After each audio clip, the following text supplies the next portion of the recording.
সবচেয়ে ভয়ঙ্কর শত্রু সে নয় যে সামনে দাঁড়িয়ে বিরোধিতা করে, সবচেয়ে ভয়ঙ্কর তো সে যে সামনে হাসি মুখে আপন সেজে থাকে আর আড়ালে আপনার বিশ্বাসে আঘাত করে। মনে রাখবেন, মানুষের মুখের হাসি দেখে নয়, তার চরিত্র দেখে বিশ্বাস করুন। কারণ বিশ্বাসঘাতকতার আঘাত কখনো শত্রুর কাছ থেকে আসে না, আসে সবচেয়ে কাছের মানুষের কাছ থেকেই। মুনাফিকের পরিচয় মুখে নয়, তার কাজে প্রকাশ পায়।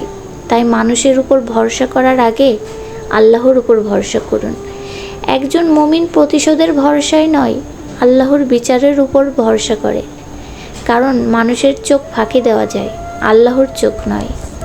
যে অন্তরে প্রতারণা লুকিয়ে রাখে, একদিন তার মুখোশ অবশ্যই খুলে যাবে। তাই মানুষের ভালোবাসার চেয়ে আল্লাহর সন্তুষ্টিকেই সবচেয়ে বেশি মূল্য দিন।